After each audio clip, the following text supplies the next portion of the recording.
आज आइए प्रारंभ करते हैं हिंदी गद्य खंड के पाठ संख्या 7। ठीक है, और पाठ संख्या 7 का नाम है ओ सदा नीरा। ओ मतलब यहां आ गया हो संबोधन के सेंस में, और सदा नीरा मतलब जो हमेशा प्रवाहित होने वाली। और वैदिक साहित्य में सदा नीरा गंडक नदी को कहा गया है। बिहार उत्तर प्रदेश से प्रवाहित होती हुई अंतिम रूप से गंगा में मिलकर बंगाल की खाड़ी में मिलने वाली एक नदी है। उसी नदी को गंडक के नाम से जानते हैं। इसी गंडक नदी में पश्चिम चंपारण में एक बहुत बड़ा डैम बना हुआ है, नाम है भैंसालोटन, वाल्मीकि नगर राष्ट्रीय उद्यान के निकट अगल बगल में। तो वैदिक साहित्य में इसी गंडक नदी को सदा नीरा नाम से संबोधित किया गया है, मतलब हमेशा प्रवाहित होने वाली। ओ सदा नीरा शीर्षक जगदीश चंद्र माथुर के द्वारा लिखा गया है, और ओ सदा नीरा निबंध है। साहित्य की कौन सी विधा है? निबंध है। और इस निबंध को उन्होंने बोलते क्षण किस पुस्तक से लिया है? बोलते क्षण पुस्तक से इन्होंने क्या किया है? लिया है। और बोलते क्षण क्या है? तो निबंधों का संग्रह है। बोलते क्षण क्या है? निबंधों का संग्रह है। तो आइए सबसे पहले चर्चा कर ले जगदीश चंद्र माथुर के जीवन चरित्र पर कि जगदीश चंद्र माथुर थे कौन। तो आपको बता दे, जगदीश चंद्र माथुर के अगर जन्म की हम बात कर ले कि इनका जन्म कब हुआ था, तो जगदीश चंद्र माथुर का जन्म 16 जुलाई 1917 ईस्वी में उत्तर प्रदेश के शाहजहांपुर में हुआ था। उत्तर प्रदेश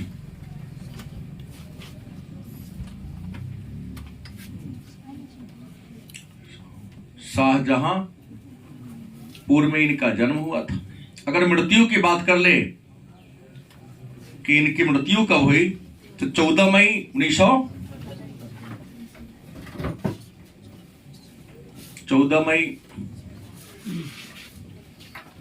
1978 ईस्वी को इनकी क्या हो गई? निधन हो गई, मृत्यु हो गई। शिक्षा की बात करते हैं, इन्होंने इंग्लिश से एमए किया था इलाहाबाद विश्वविद्यालय से। ठीक है, इलाहाबाद विश्वविद्यालय। और आप जानते हैं कि इलाहाबाद विश्वविद्यालय उत्तर प्रदेश में है। तो इलाहाबाद विश्वविद्यालय से इन्होंने एमए मतलब मास्टर ऑफ आर्ट। उसके बाद 1941 की कहानी है। 1941 ईस्वी में इन्होंने ICS परीक्षा में सफल हुए। वह अमेरिका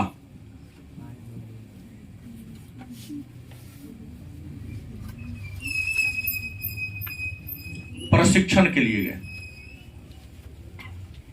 ICS मतलब इंडियन सिविल सर्विस। क्या जी? इसी ICS परीक्षा के तहत IAS, IPS, IFS, IRS बहुत सारे एग्जाम होता है, UPSC बोर्ड के द्वारा दिया जाता है। औपनिवेशिक काल था और अंग्रेजों के शासन काल में ICS की परीक्षा ब्रिटेन में ही हुआ करता था। हाँ, उसके लिए प्रशिक्षण की अलग अलग क्या थी? व्यवस्थाएं थी। जैसे आज भी अगर आप इंडिया में UPSC परीक्षा को में सफल होते हैं, मुख्य परीक्षा और PT परीक्षा और मुख्य परीक्षा में, तो इंटरव्यू के उपरांत अगर आप IAS करते हो तो मसूरी जाना पड़ेगा। लाल बहादुर शास्त्री जो एकेडमी है जिसको लवसना कहते हैं, और IPS करते हैं तो आपको हैदराबाद जाना होगा। दोनों का जो प्रशिक्षण केंद्र है अलग अलग है। तो अंग्रेजों के शासन काल में इसके लिए ब्रिटेन में ही हुआ करता था, लेकिन और ब्रिटेन के अलावा अमेरिका में भी इसको प्रशिक्षण दिया जाता था, क्योंकि हर प्रकार के माहौल का जानकारी रखना पड़ेगा। और ये जो लोग होते हैं प्रशिक्षण के बीच बीच में ही, अगर अभी भारत की बात करते हैं तो प्रशिक्षण के बीच बीच में ही भारत दर्शन टूर कराया जाता है। भारत के हर संस्कृति, हर परंपरा से इन सबको अवगत कराया जाता है। क्या पता कब कहाँ इनको सेवा में बुला लिया जाए, क्योंकि केंद्रीय सेवा के कर्मचारी होते हैं। क्या जी? तो प्रश्न ये भी आईसीएस परीक्षा में क्या हुए थे? सफल हुए थे ब्रिटिश काल में। और प्रशिक्षण के लिए कहां गए थे? अमेरिका में गए थे। इसके अलावा इन्होंने बिहार में शिक्षा सचिव,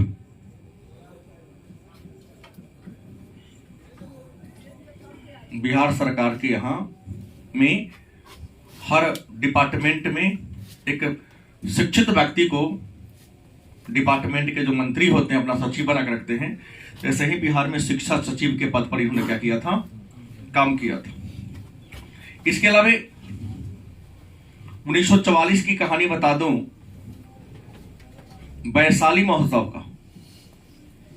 किसका? वैशाली महोत्सव का बीजारोपण किया। बीजारोपण मतलब शुरुआत। वैशाली महोत्सव की शुरुआत शायद कहीं न कहीं लगता है कि पूछा गया प्रश्न है या ऐसे ही किसी ने पूछ दिया हो कि वैशाली महोत्सव की शुरुआत, शुभारंभ किसने किया? तो जगदीश चंद्र माथुर ने किया। कब किया? 1944 में किया था। इसके अलावा इन्होंने ऑल इंडिया रेडियो के क्या रहे? महानिर्देशक। ऑल इंडिया रेडियो के महानिदेशक के पद पर इन्होंने काम किया था। नहीं, और आपको पता ही है कि ऑल इंडिया रेडियो की स्थापना 1936 में हुई थी, याद है ना? और 1936 से लेकर 1957 तक उसका नाम क्या था? All India radio. और 1957 में ऑल इंडिया रेडियो का नाम बदल करके रख दिया गया आकाशवाणी। क्या जी? और हर राज्य की राजधानी में आकाशवाणी का एक केंद्र हुआ करता है, जहां से राष्ट्रीय कार्यक्रमों का टेलीविजन के माध्यम से नहीं लेकिन रेडियो के माध्यम से प्रसारण किया जाता है। क्योंकि 1976 के बाद रेडियो और टेलीविजन को क्या कर दिया गया? अलग कर दिया गया। रेडियो आ गया आकाशवाणी के नियंत्रण में और टेलीविजन आ गया डीडी के नियंत्रण में, लेकिन दोनों को सम्मिलित रूप से एक ही प्रसार भारती ही कंट्रोल करने का क्या करती है? काम करती है। ऑल इंडिया रेडियो के क्या बने? महानिर्देशक के पद पर काम किया। इसके अलावा इन्होंने सूचना प्रसारण मंत्रालय, सूचना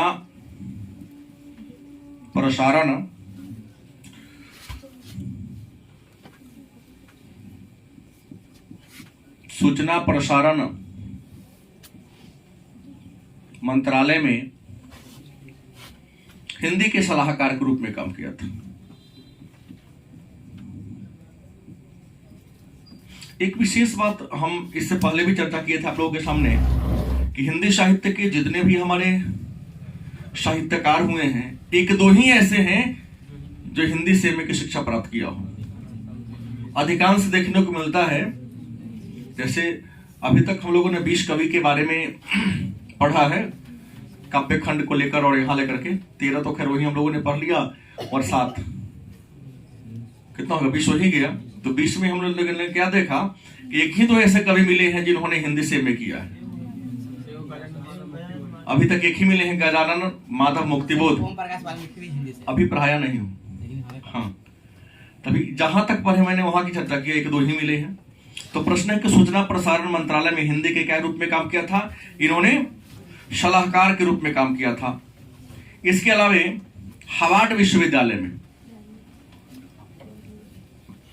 हार्वर्ड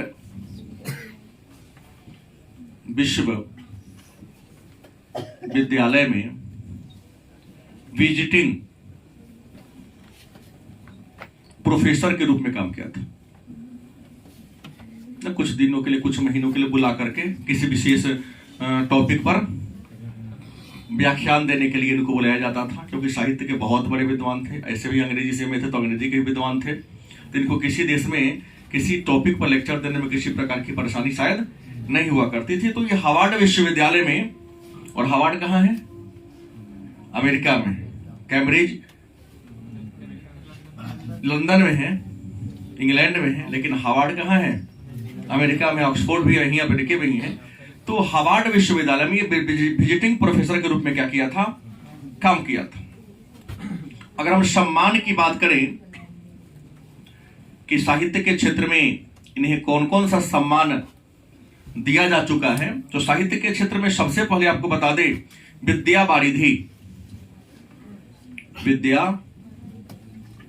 वारिधि सम्मान से इनको सम्मानित किया जा चुका है। दूसरा सम्मान इनको मिला है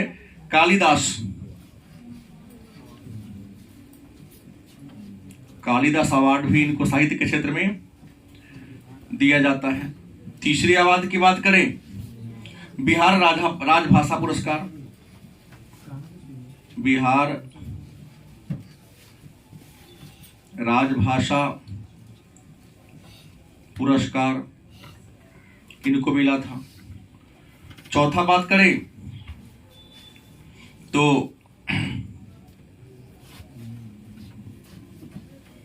इन्हें साहित्य अकादमी मिल चुका है।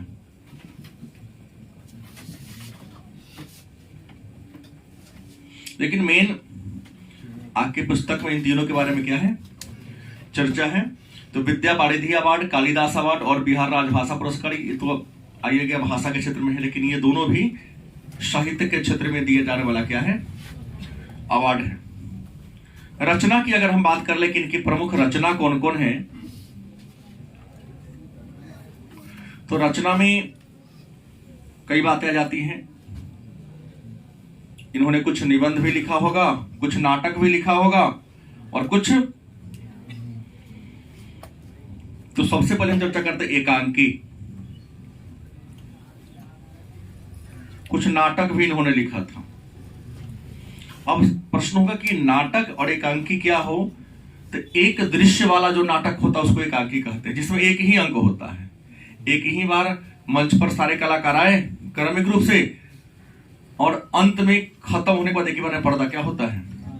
गिर जाता। मतलब एक अंक की या छोटे नाटक को एकांकी, और जिस नाटक में एक से ज्यादा दृश्य हो, क्या हो? जब दृश्य एक से क्या हो? ज्यादा हो, तो एक नाटक का रूप धारण कर लेता है। तो इन्होंने कई एकांकी और कई नाटकों का ये किया था, तो इनके द्वारा लिखा गया। अगर नाटक की बात करें, नाटक एकांकी में तो भोर का तारा, क्या? भोर का तारा। दूसरा अगर बात करते हैं, वो मेरे सपने, वो मेरे सपने। तीसरी बात कर लें, मेरे श्रेष्ठ रंग, मेरे श्रेष्ठ रंग। लेकिन कभी कहते ये नाटक एकांकी दोनों था, नाटक और एकांकी दोनों था ये। ठीक। सीधे अगर एकांकी की बात कर लें कि केवल एकांकी ही था इनका, कौन कौन, तो इनकी एकांकी की अगर बात करते हैं, कोणार्क, बंदी, सर्दिया, क्या है? कोणार्क, बंदी, शारदिया, पहला राजा। कौन था? पहला राजा। और सीधा नाटक की बात कर ले कि केवल नाटक के रूप में ही प्रसिद्ध कौन कौन इनकी, तो कुंवर सिंह की टेक, दशरथ नंदन,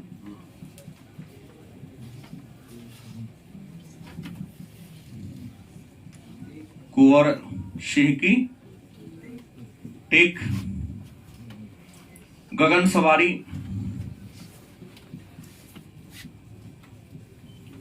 गगन सवारी। इसके अलावा 10 तस्वीरें,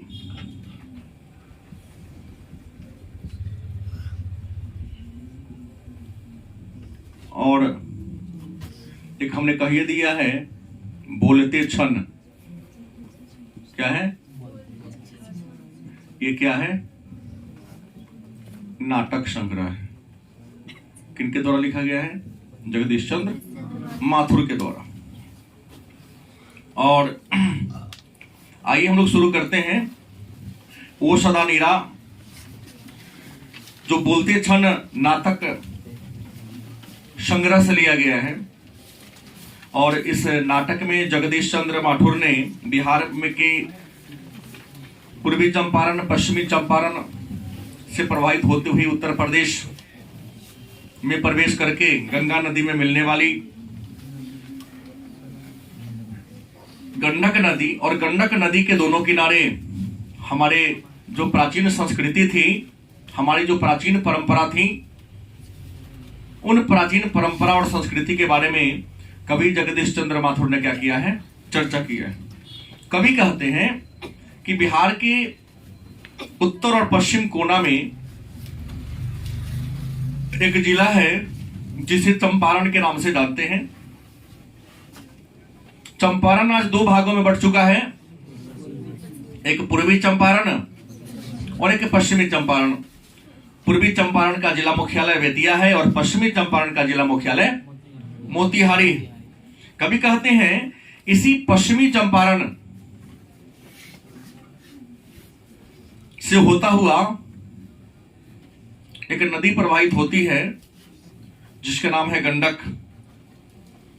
कवि कहते हैं कि आज से 2500-3000 साल पहले गंडक नदी के दोनों किनारे पर विभिन्न प्रकार के पेड़ पौधे लगे हुए थे। पलाश का हो, साल का हो या अन्य शीशम हो, बांस हो, ओक हो, लगे हुए थे। एक प्रकार का वृक्ष नहीं था। उपवन और जंगल में अंतर होता है। उपवन किसी व्यक्ति के द्वारा, किसी राजा के द्वारा लगाया जाता है। उसमें लगभग समान प्रकार के या पेड़ अगर अनेक प्रकार के भी हो तो अलग अलग क्षेत्रों में बटे होते हैं। लेकिन जंगल में जहां तहां यत्र तत्र अनेक प्रकार के पेड़ पौधा लगे होते हैं। तो जंगल में हर महीना विभिन्न प्रकार के फूल और फल पेड़ों पर लदा हुआ आपको दिखाई देगा, क्योंकि वहां पर एक प्रकार के पेड़ होते ही नहीं है, वृक्ष होते ही नहीं है। कवि कहते हैं कि गंडक नदी के दोनों किनारे विभिन्न प्रकार के पेड़ पौधा था। नाव से जब कोई व्यक्ति, पहले तो सड़क इतना था नहीं, रेल तो था नहीं, नदी के माध्यम से ही व्यक्ति एक स्थान से दूसरे स्थान तक जाया करता था। कवि लिखते अच्छा करते कि महात्मा बुद्ध भी इसी नदी के सहारे कई बार अपने धर्म के प्रचार प्रसार के लिए उत्तर प्रदेश के विभिन्न शहरों में, विभिन्न महाजनपदों में जाया करते थे। तो इस नदी के दोनों किनारे की जो संस्कृति थी, आदिवासियों की संस्कृति थी, देखने में बड़ा ही सुंदर लगता था। नदी में नाव चल रही है, चांदनी रात हो और पेड़ पर विभिन्न प्रकार के फल फूल लदे हो तो उसका दृश्य और ही ज्यादा मनोरथ या मनोरम देखने को बहुत लगता है। नदी हमेशा जल से भरी पूरी रहा करती थी, लेकिन कभी को दुख है कि आज वसुंधरा भोगी मानव और धर्मांध मानव कहता है कि हम प्रकृति के पूजा हैं। वसुंधरा धरती को कहते हैं कि आज मानव जो है वसुंधरा भोगी और धर्मांध मानव दोनों एक ही सिक्के के दो पहलू हो गए हैं। मानव अपने स्वार्थ पूर्ति के लिए इन जंगलों का विनाश कर दिया है। मुगल काल आया, मुसलमानों का राजा आया तो चर्चा करते हैं कि राजा थे गयासुद्दीन तुगलक। जंगल में एक राजा रहा करते थे जिनका राज्य की किला उस पेड़ ही सुरक्षा करती थी। गयासुद्दीन तुगलक को पता चल गया था कि पता चल गया था कि इस जंगल में जो राज्य है वो बहुत ही समृद्ध है। गयासुद्दीन तुगलक वहां पर क्या करते हैं? आक्रमण करते हैं। लेकिन जब जैसे ही जंगल के किनारे आते हैं तो उन्हें पता चलता है कि इतना ना पेड़ है कि हमारी सेना अंदर घुस ही नहीं सकती है।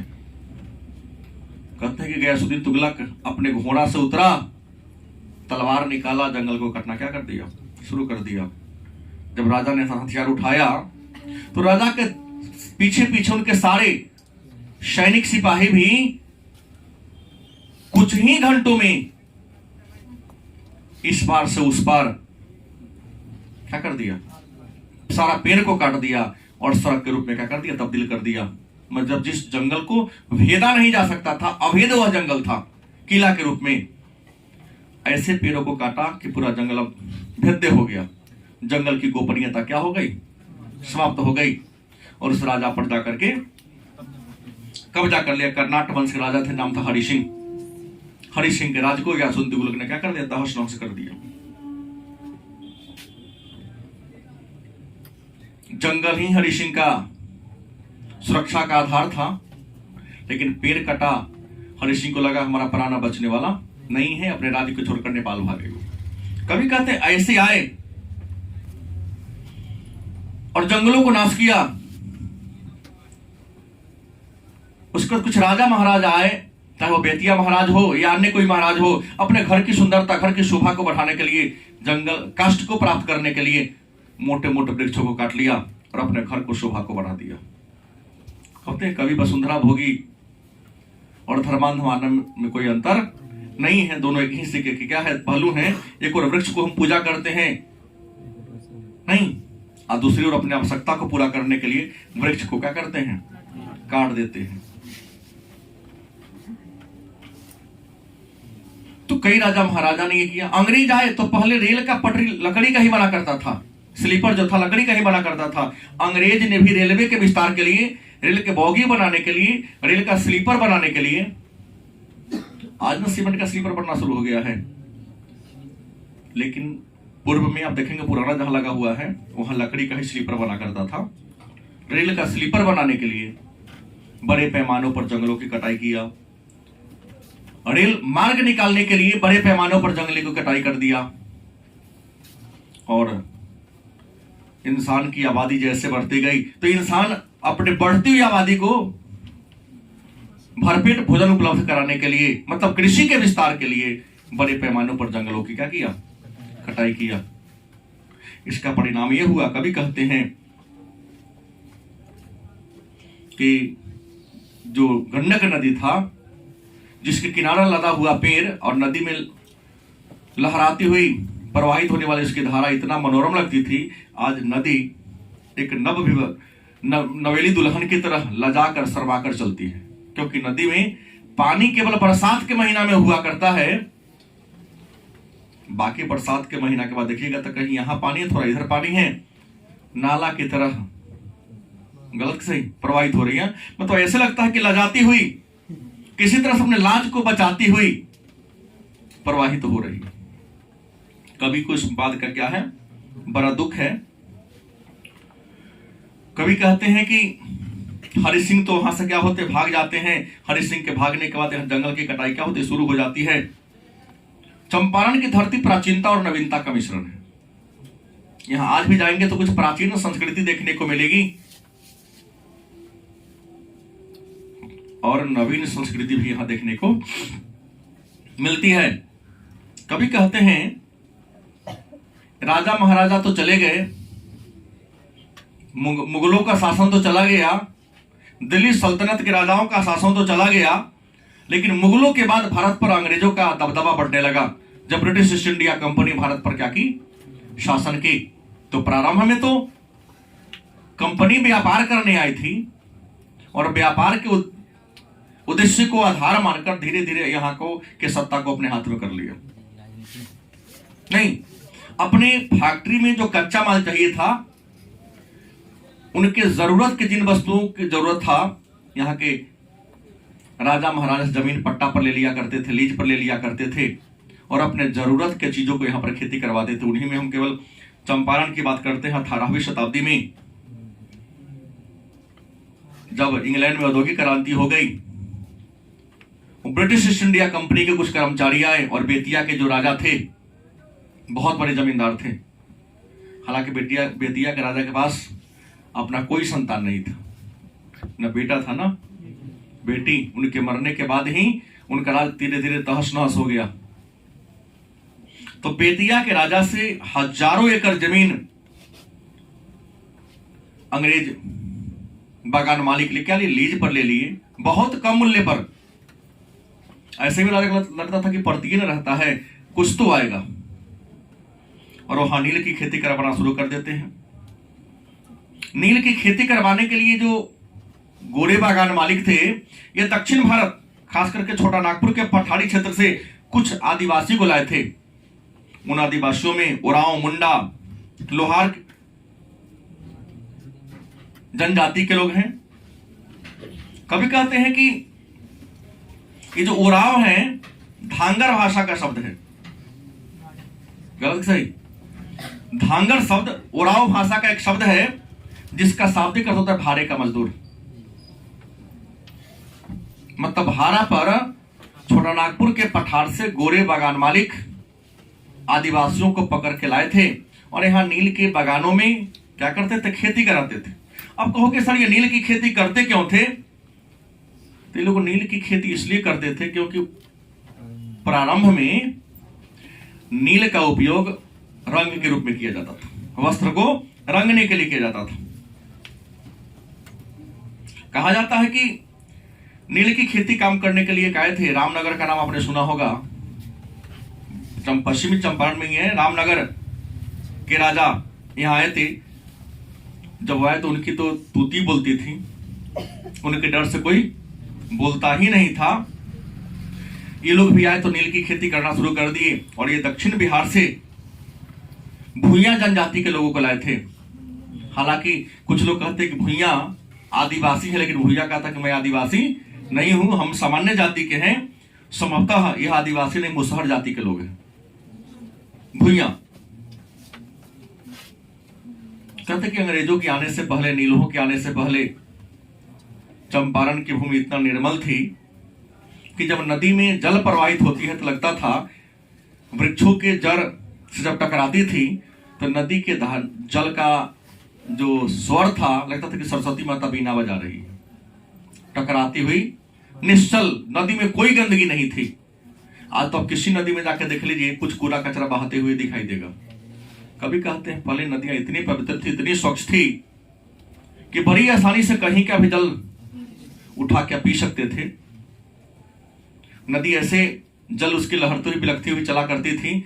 बीच बीच में पेड़ इतना था कि पेड़ का सोड़ नदी के बीच में उठा हुआ प्रतीत होता था। उसमें जल जब टकराती थी तो मानो माता सरस्वती के बीना से जो तान या राग निकलता हो ऐसा प्रतीत होता था। लोग बड़ा ही सुंदर तरीका से वहां जिया करते थे। कहते हैं खास करके यहाँ के किसान गरीब थे, घास फूस की झोपड़ी में रहा करते थे। जहां तहां झोपड़ी बना हुआ था गोलाकार। शाम का समय होता तो आज के शहर से वो सुंदर देखने को मिलता था कि सभी लोग अपने झोपड़ी के आगे जब ललटेन टांग दिया करते थे तो रात में जहां तहां जलता छोटा छोटा सा रोशनदान की तरह बना देते थे। लगता कि ये इग्लू प्रजातियों के जैसा क्या है, घर बना हुआ है। पक्षी ये कहता चोचा जो वृक्ष पर अपना घोंसला बनाता है उसमें जुगनू को लाके साट देता है, जैसे चमकता ऐसा सुंदर लगता था। और ये जो यहाँ के जीवन किसान थे, खास करके थारू जनजाति खेती बाड़ी करते थे, इनकी लोक कला, जीने की कला ही बड़ा मनोरम था। इनकी परंपरा थी कि दिन भर खेतों में काम करते थे और रात में आकर के स्त्री पुरुष सामूहिक नृत्य किया करते थे मनोरंजन के लिए। इनके छोटे छोटे बच्चे भी जंगली जीव का भेष पकड़ के, बाघ का, शेर का, हिरण का, अपने माता पिता के नाच में कूद फान करने का काम किया करता था। लेकिन कभी कभी तो उससे भी ज्यादा सुंदर लगता था कि जब किसी थारू की शादी होती तो थारू की एक परंपरा रही है कि जब उसके पति खेत में काम करने चले गए, जब तक उसका विवाह नहीं उसकी माता उसको भोजन कराएगी। महिला ही भोजन, दोपहर का भोजन के कलेव कहा जाता है, लेके जाएगी। लेकिन जब किसी का विवाह हो जाता तो विवाह के एक दिन के बाद जब उसका पति खेत में काम करने जाता तो उसकी जो नवविवाह वधू है, उसकी जो पत्नी है, वही क्या करेगी, उसके लिए भोजन लेके जाएगी। लेकिन भोजन बनाने का तरीका था कि पहले ग्राम में डलिया बनता था। ये लोग डलिया सीख के बनाते थे और सीख को विभिन्न रंग से रंग कर बड़ा सुंदर झाड़ लटका दिया करते थे। देखने में बड़ा ही सुंदर लगता है, चाहे गोरी हो या काली, इससे मतलब नहीं है। लेकिन कवि कहते हैं वह दृश्य देखकर लगता है कि रियल में प्रकृति की सुंदरता यहीं पर छिपा हुआ है कि नवविवाहिता जब अपने पति के लिए घर खाना पकाई, खाना बनाने के बाद दोपहर में अपने माथे पर एक बीरा, बीरा पर पिढ़िया, अब पिढ़िया पर सिक का डलिया, और डलिया के अंदर उसका जो भोजन है जो भी बनाई हो, चावल दाल सब्जी जो रख ली, ऊपर से एक छोटा सा कपड़ा से क्या कर ली ढक ली। पनपियाई मजदूर के लिए होता है, यहाँ कलेव शब्द का प्रयोग किया गया। दोपहर के भोजन को ग्रामीण क्षेत्र में कलेव, और दोनों हाथ से अपने उस सिक डलिया को पकड़कर, चूंकि नई नवेली है, अचरा कहीं गिर ना जाए, सिर से आंचल गिरना मतलब शर्म उसका डाउन होना हुआ। आज तो आंचल लगती ही नहीं, मतलब शर्म है ही नहीं, तो आंचल रखेगी क्या। और दांत से दबा लेती कि हवा के झोंका से ही कहीं गिर ना जाए। लोग समझ जाता वो जा रही है, लोग साइड हो जाते। वहां खिलाकर पुनः घर आती तो कभी कभी यह दृश्य देखने में बड़ा ही सुंदर लगता था। इसका बखान शब्दों में करना संभव नहीं है। मतलब चंपारण के दोनों किनारे बड़ा सुंदर संस्कृति झलक रहा था, लेकिन अंग्रेज जब नीलही आए तो सारी संस्कृति को तहस नहस कर दिया। नील की खेती के माध्यम से लोग नील की खेती से निकलना चाहते थे,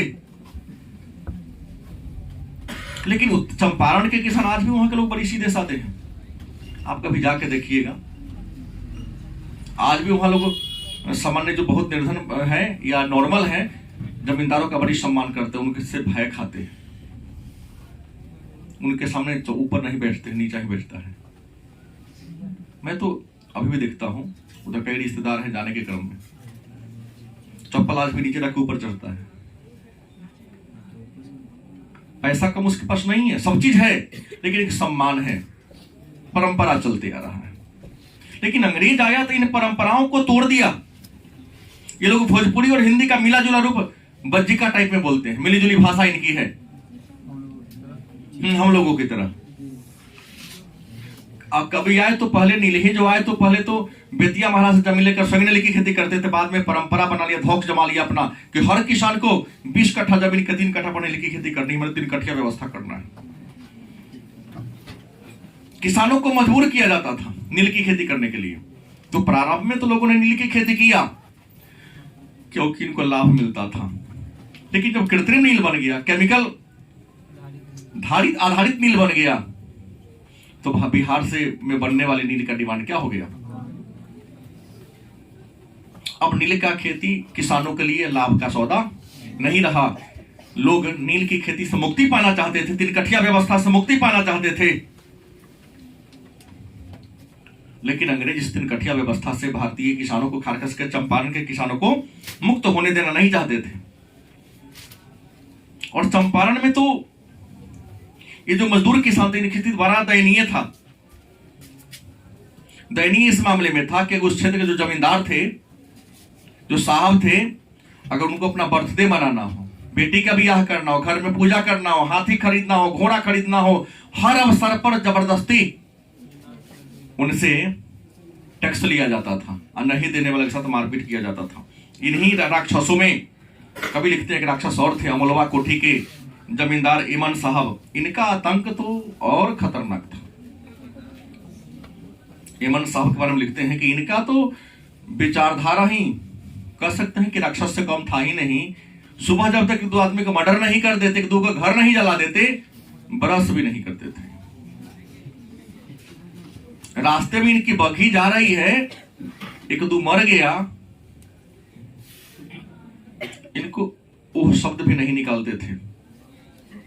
कितना आतंक था इनको, देखते ही लोग अपने घर का किवाड़ी बंद कर लिया करता था। दरवाजे के सामने आके अचानक इनकी गाड़ी रुक गई तो बिना बुलाए उस दरवाजा के मालिक को आके रुकना है, उसकी घोड़ा का नाथ पकड़कर उनसे, घोड़ा पानी पीने वाला हो, चाहे इनको कोई जरूरत हो पूरा करना है, चाहे जिस प्रकार की जरूरत हो। इतनी तूती इनकी बोलती थी। परेशान थे बिहार के लोग। अंग्रेजों से कई बार रिक्वेस्ट किया गया था कि गंगा नदी पर पुल बना दिया जाए, लेकिन अंग्रेज भी गंगा नदी पर पुल बनाना नहीं चाहते थे, क्योंकि उत्तर बिहार के जो किसान थे जो आदिवासी थे सीधा साधा था, आज दक्षिण वाला विद्रोही था। अंग्रेजों को डर था, जमींदारों को डर था, कहीं दक्षिण वाला चलेगा उत्तर में नहीं। तो संथाल मुंडा विद्रोह हो रहा है, इधर भी भुइया उराव विद्रोह होना शुरू हो जाएगा। तो गंगा नदी पर पुल बनने ही नहीं देना चाहते थे, क्योंकि दक्षिण के बागी किसान उतर आ जाएगा और यहाँ भी विद्रोह शुरू हो जाएगा। हमारा जो दबदबा है वो दबदबा क्या हो जाएगा। इस डर से लोग पुल नहीं बनने देना चाहते थे। लेकिन इसी दरमियान कहते हैं 20वीं शताब्दी के प्रथम दशक में चंपारण की भूमि पर अचानक एक बिजली चौधरी, एक आंधी आई। उस आंधी को लाने में सबसे महत्वपूर्ण भूमिका बिहार के छोटा सा किसान राजकुमार शुक्ल का अहम योगदान था। गांधी जी को लाने के लिए वो कहते हैं कि गांधी जी को लाने के लिए इन्होंने मुजफ्फरपुर में रामनवमी प्रसाद, राजेंद्र प्रसाद, जो गांधी जी को पहले से जानते थे, उनसे मुलाकात की, रिक्वेस्ट किया था कि हमको तो जानते ही नहीं है और सुना हूं यहाँ आने वाले हैं, आप लोगों से आग्रह है कि उनको मनाइए, हम आपके पीछे पीछे रहेंगे। तो मुजफ्फरपुर के रामनवमी बाबू, नाम चर्चा है उनका, राजेंद्र बाबू से मिले थे और खास करके जब वो आए तो उनके घर पर ही मुजफ्फरपुर पहुंच गए, ताकि एक बार अपनी चरण हमारे धरती पर रखिए। अप्रैल 1917 ईस्वी की कहानी है। महात्मा गांधी चंपारण आए, कई गांव का दौरा किया, एमन साहब के अत्याचार को भी इन्होंने देखा। गांधी ने कहा इस अत्याचार से मुक्ति पाना है तो हम व्यवस्था को जान गए। नील की खेती से ज्यादा जरूरी यहां शिक्षा व्यवस्था है, क्योंकि जब तक इंसान शिक्षित नहीं होगा, पढ़ेगा नहीं, तब तक आर्थिक समस्या ही बड़ी समस्या नहीं है, मानसिक समस्या भी बड़ी समस्या है। क्योंकि यहाँ के लोगों को विरोध करने का लक्षण नहीं है, गुण ही नहीं है। अब विरोध तब तक नहीं कोई कर सकता जब तक उसके अंदर क्या नहीं हो, नॉलेज नहीं हो, ज्ञान नहीं हो। सबने कहा आप ही कुछ कीजिए, क्योंकि जब तक आप नहीं चाहोगे शिक्षा व्यवस्था, क्योंकि लोगों के मन में यहाँ के जमींदारों से क्या है, डर है। और गांधी वैसे वीर थे जिनके मन में किसी से कोई डर ही नहीं था। गलत सही। और इंसान तब अच्छा कर सकता है जब उसके अंदर से डर निकल जाए। गांधी ने चंपारण में शिक्षा के विकास के लिए 3 गांव को चुना, बरहरवा, मधुबन और भितिहरवा। क्या जी? 3 गांव, बरहरवा, मधुबन और भितिहरवा, 3 गांवों को चुना और तीनों गांव सघन गांव था और वहीं पर ज्यादा ये था, विद्यालय खोल दिया। और उस तीनों ही विद्यालय में पढ़ाने के लिए योग्य कर्मठ क्रांतिकारी नहीं, गुजरात और महाराष्ट्र के जो कर्मठ शैक्षणिक योद्धा थे उन शिक्षकों को लाके पढ़ाया। जैसे अगर बात करते हैं बरहरवा विद्यालय की, तो बरहरवा विद्यालय में जो शिक्षक थे वह विदेश में शिक्षा प्राप्त किए थे और इंजीनियर थे पेशे से, बमन जी गोखले और उनकी पत्नी अवंतिका बाई गोखले। गलत सही? इंजीनियर को लाकर रखे। जो विदेश में शिक्षा देखा है वो काहे किसी के बात को सहेगा। साथ में एक और को रख, देवदास गांधी को भी रख दिए थे। अगर हम मधुबन की बात करते हैं तो मधुबन में गांधी जी गुजरात के लोग को लाए थे, जिनका नाम था नरहरि दास पारिक, उनकी पत्नी थी और गांधी जी का सेक्रेटरी महादेव देसाई। प्रतियोगिता परीक्षा में कई बार पूछा गया है कि महात्मा गांधी का निजी सचिव कौन था? महादेव देसाई। तो महादेव देसाई को, नरहरि पारिक को और नरहरि पारिक की पत्नी को मधुबन विद्यालय में रखा गया। कुछ दिन कहते हैं कि आचार्य जेबी कृपलानी, जो आजादी के समय कांग्रेस के क्या थे, उन्होंने विश्वविद्यालय में काम किया। और भितरहवा जो विद्यालय था उसके जो अध्यक्ष थे एक वृद्ध थे, डॉक्टर सोमदेव और सोमन जी। कहा जाता है कि इस विद्यालय के माध्यम से गांधी ने पहले लोगों में क्या क्या शिक्षा व्यवस्था की चलाया, लोगों में मानसिक चेतना का विकास किया। और मानसिक चेतना का जब विकास हो गया, पुनः गांव का दौरा किया, जान गए कि नीलहे कैसे अत्याचार करते हैं, बात समझ गए, तब जाकर आंदोलन किया। क्योंकि अचानक आंदोलन करते तो गांधी का आंदोलन भी सफल नहीं होता, क्योंकि लोग पढ़ा था नहीं, नॉलेज था नहीं, तो महत्व क्या जानता। इसी क्रम में एक बार की बात है, इमन साहब जो बड़ा तानाशाह थे, आते आते संजोग से भितरहवा विद्यालय के पास उनकी बग्गी अड़ गई, जो घोड़ा था खड़ा हो गया। अब कारण क्या था वो नहीं, तो उन्होंने तो नियम बना दिया था कि जिसके सामने रुकेगा वो आएगा, हमारे घोड़ा के नाथ को पकड़ेगा, तब हम उतरेंगे। किसी ने आदमी ने कहा कि चलिए आपके सामने नाथ पकड़ना होगा। वृद्ध आदमी ने कहा कि वो हमसे मिलने आया, मैं उससे मिलने नहीं आया हूं। जब मैं मिलने जाऊंगा तो मैं उतर के जाऊंगा, वो आया है तो हमसे मिलेगा। वो क्या है? गलत तो नहीं कहा ना कि हमसे आया तो मेरे सुविधा में, मेरे व्यवस्था में आना होगा, और जैसा है वैसा ही में, उनके लिए कोई ठाट बाट नहीं होगी।